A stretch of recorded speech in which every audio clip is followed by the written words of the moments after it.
हरे कृष्णा। जगत गुरु श्रील प्रभुपाद की जय।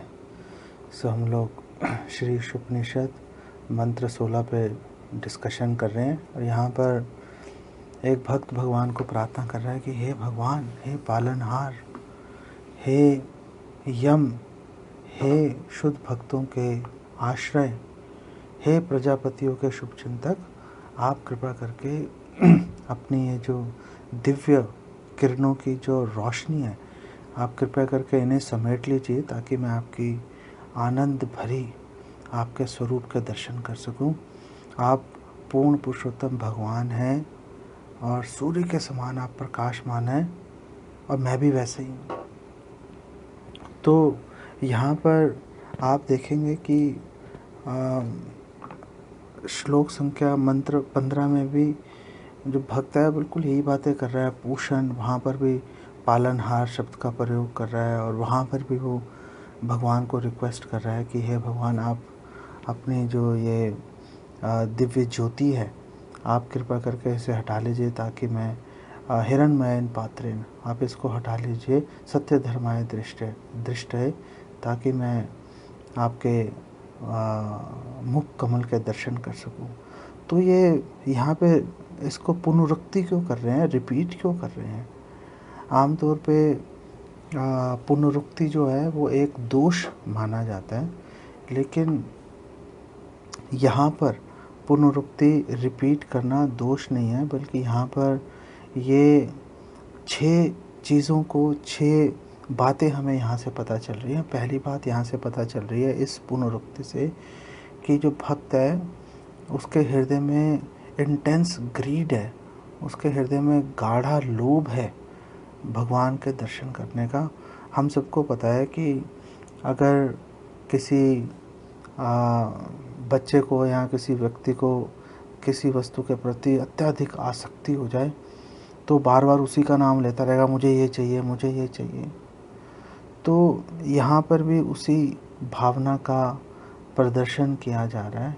और दूसरी जो खास बात यहाँ पे हमें इस पुनरुक्ति से दिखाई दे रही है कि एक भक्त अत्यंत विनम्रता का प्रदर्शन कर रहा है। एक भक्त है वो ब्रह्म ज्योति के आकर्षण से अपने आप को बचाने में असहाय महसूस कर रहा है।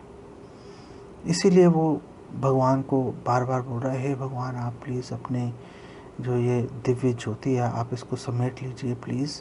ये मुझे निगलने का पूरा प्रयास करिए और समर्थ भी है निगलने के लिए। और तीसरी बात यहाँ से हमें पता चल रही है कि भक्त भगवान की कृपा की याचना कर रहा है और इससे पता चल रहा है कि भक्त है वो हर परिस्थिति में भगवान पर आश्रित रहता है। तो यहाँ पर भगवान पर जो उसकी निर्भरता है उसका प्रदर्शन किया जा रहा है, उस बात को दोबारा से दोहराकर। चौथी बात जो यहाँ पर हमें पता चल रही है कि एक जो भक्त है वो भगवान में अपनी श्रद्धा और विश्वास का प्रदर्शन कर रहा है और वो भगवान को ये आग्रह कर रहा है कि हे भगवान, आप प्लीज़ जैसे भी आपकी इच्छा है आप मेरा प्रयोग कर लीजिए। मुझे पूरा विश्वास है कि आप किसी भी स्थिति में मेरा अहित नहीं होने देंगे, मेरा कोई नुकसान नहीं हो पाएगा। अब भगवान इस बात का वचन भी दे रहे हैं, ना मैं भक्ता प्रणश्यति, मेरे भक्त का विनाश नहीं होता, कभी कोई नुकसान नहीं होता। और पांचवी बात यहाँ पर जो हमें दिख रही है कि एक जो भक्त है वो होपिंग अगेंस्ट होप, कोई आशा की किरण नहीं दिखाई दे रही, फिर भी उसको वो आशा कर रहा है। जो भक्त है वो उसको पूरा विश्वास है, आशा है कि यद्यपि मैं योग्य नहीं हूँ, लेकिन फिर भी भगवान क्योंकि पतित पावन है इसलिए भगवान मुझ पर दया करेंगे और मेरा उद्धार कर देंगे।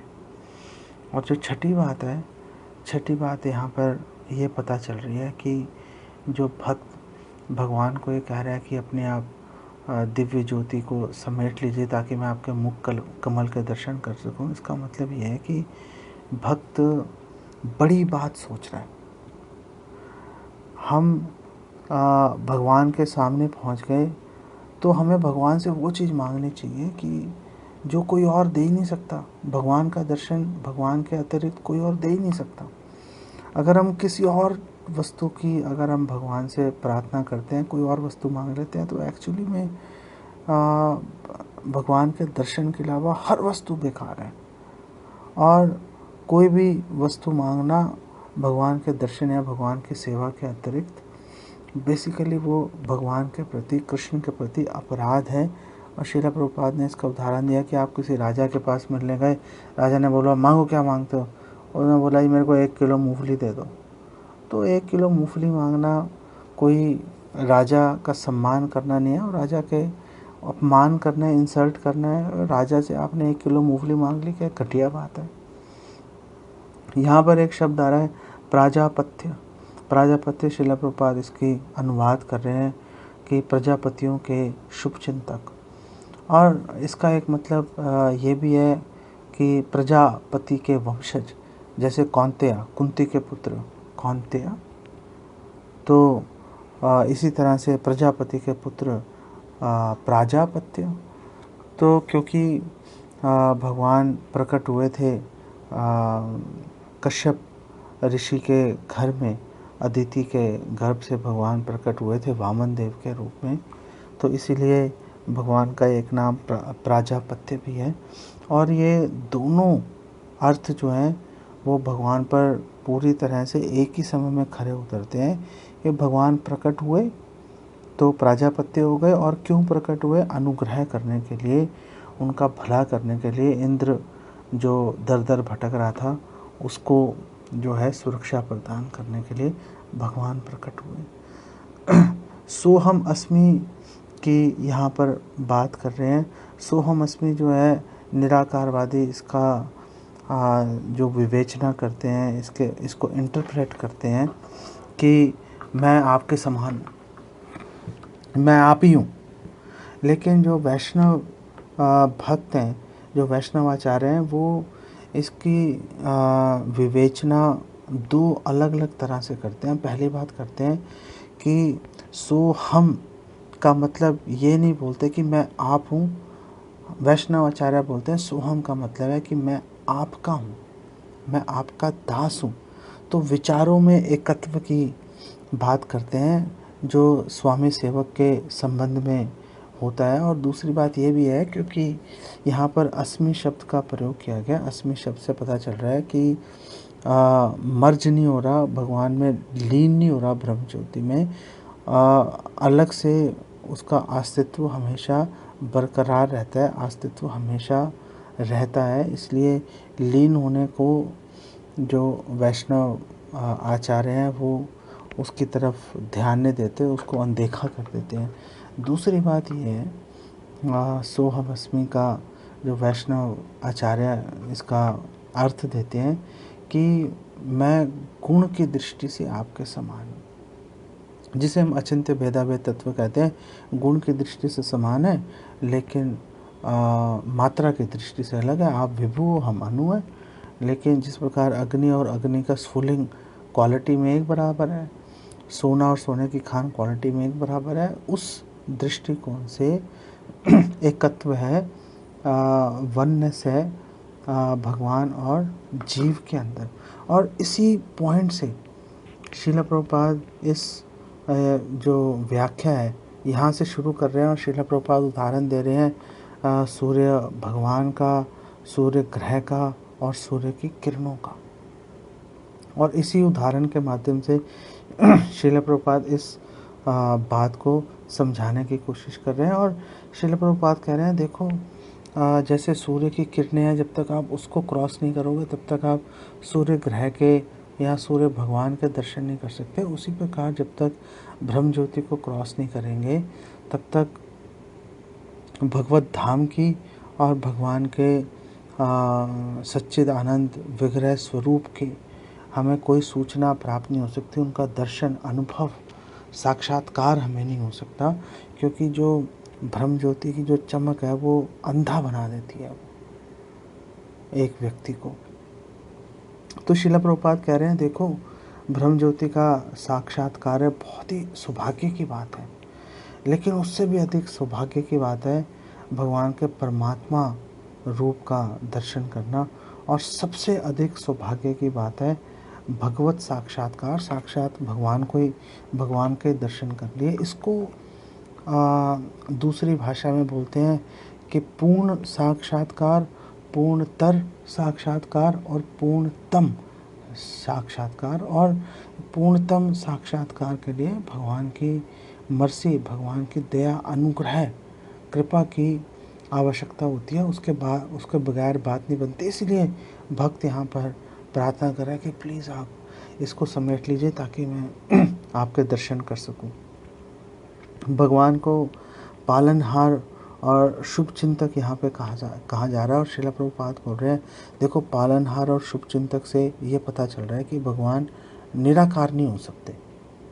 और प्रभुपाद बोल रहे हैं कि पालनहार से एक बात और क्लियर है कि भगवान अपने भक्तों का विशेष ध्यान रखते हैं। जैसे एक राजा प्रजा का पूरा ध्यान रखेगा लेकिन अपनी संतान का विशेष ध्यान रखता है। ये यथा माम प्रपद्यन्ते तां सताय भजामि हम। भगवद गीता में भी भगवान कृष्ण इसके बारे में बात कर रहे हैं। फिर श्रील प्रभुपाद जीवा गोस्वामी की बात कर रहे हैं और भगवत संदर्भ को यहाँ पे कोट कर रहे हैं। और यहाँ पे बता रहे हैं कि भगवत संदर्भ में बताया गया कि ब्रह्म ज्योति परम सत्य का आंशिक अनुभव है। भगवान की महिमा का पूर्ण ज्ञान ब्रह्म ज्योति से प्राप्त नहीं होता। और वो बता रहे हैं कि भा शब्द के देखो दो मतलब है, एक पालनहार और दूसरा रक्षा करने वाला, गार्जियन। और ग जो शब्द है उसका मतलब है मार्गदर्शक, नेता या फिर सृजक, क्रिएटर। और वान शब्द का मतलब है कि सभी जीव भगवान में स्थित है और भगवान सभी जीवों में स्थित है। मयि ते तेषु चापि हम, भगवद गीता 9:29 में बोल रहे हैं। तो इस अर्थ से जीवा गोस्वामी कह रहे हैं, देखो इसका मतलब है कि भगवान षड ऐश्वर्य पूर्ण है। ये सारे कार्य जब तक षड ऐश्वर्य पूर्ण नहीं होंगे तब तक कोई भी संपन्न नहीं कर सकता। और भगवान सरलता से संपन्न कर लेते हैं ये कार्य क्योंकि भगवान षड ऐश्वर्य पूर्ण है। तो इसका मतलब क्या है? इसका मतलब है कि भगवान मार्गदर्शन देते हैं, भक्त को रास्ता दिखाते हैं। ददामि बुद्धि योगम तम येन माम उपयान्ति थे, जिससे भक्त भगवान को प्राप्त कर ले। इसका मतलब क्या है कि भगवान लास्ट में अपने आप ही को सौंप देते हैं भक्त को।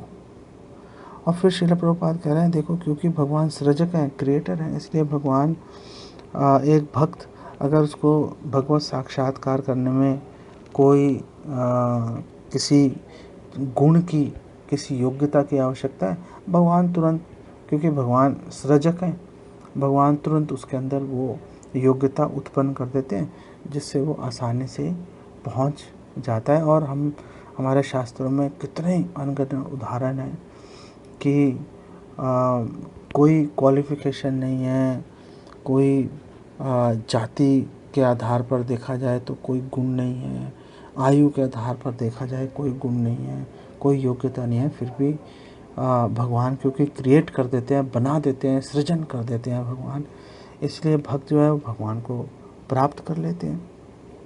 तो इसी कारण से जो शुद्ध भक्त हैं वो मनसा वाचा कर्मणा भगवान से पूरी तरह से अटैच्ड रहते हैं, आसक्त रहते हैं। और जब भी ऐसे जो शुद्ध भक्त होते हैं, जब भी दूसरे शुद्ध भक्तों से मिलते हैं और किसी चीज़ की बात नहीं करते, वो तो केवल और केवल भगवान के दिव्य गुणों की बात करते हैं। भगवद गीता 10 में भी बोला है, मच्चित्ता मद्गत प्राणा बोधयन्ता परस्परम कथयन्तश्च माम नित्यम तुष्यन्ति चा रमन्ति चा। आपस में बात करते हैं और अनेक असीमित सुख का अनुभव करते हैं। तो जो बाकी बातें और जो दुनिया भर की बातें हैं वो तो भक्तों को शोर शराबा लगती हैं, ग्राम्य कथा लगती हैं वो बातें। तो जो लोग शुद्ध भक्त नहीं है, वो लोग जिन्होंने केवल ब्राह्मण साक्षात्कार किया या परमात्मा साक्षात्कार किया, वो लोग शुद्ध भक्तों के आचरण को, कार्यकलापों को वो लोग समझ नहीं सकते किसी भी स्थिति में। इसीलिए नारद भक्ति सूत्र में भी नारद जी कह रहे हैं कि जो शुद्ध भक्त होता है वो अगम्य होता है, उसके कार्यों को समझना इम्पॉसिबल होता है। और बिल्कुल यही बात रूपा गोस्वामी भक्ति रसामृत सिंधु में भी बोल रहे हैं कि एक भक्त कार्य को आप पता नहीं लगा सकते। कठ उपनिषद में भी ये बात बोली कि यह यम एवेश वृणुते तेन लभ्यस तस्येष आत्मा विवृणुते तनुम स्वाम, कि भगवान को केवल वही समझ सकता है जिस पे भगवान अनुग्रह करते हैं, दया करते हैं। कोई और भगवान को समझ नहीं सकता। और भगवान ये स्पेशल मर्सी, स्पेशल दया करते हैं केवल और केवल अपने शुद्ध भक्तों के ऊपर, और किसी पर भगवान ये स्पेशल दया नहीं करते। और जो ईशोपनिषद है, इस श्लोक के अंदर भगवान के इसी अनुग्रह की ओर हमारा ध्यान आकर्षित कर रही है। और ये जो अनुग्रह है, ये ब्रह्म ज्योति से बाहर की बात है, उससे भी परे की बात है। और इसी विशेष अनुग्रह को प्राप्त करने के लिए एक भक्त यहाँ पर प्रार्थना कर रहा है। यही इस श्लोक का तात्पर्य है। इसको यहीं पे विराम देते हैं। जगत गुरु श्रील प्रभुपाद की जय। हरे कृष्णा।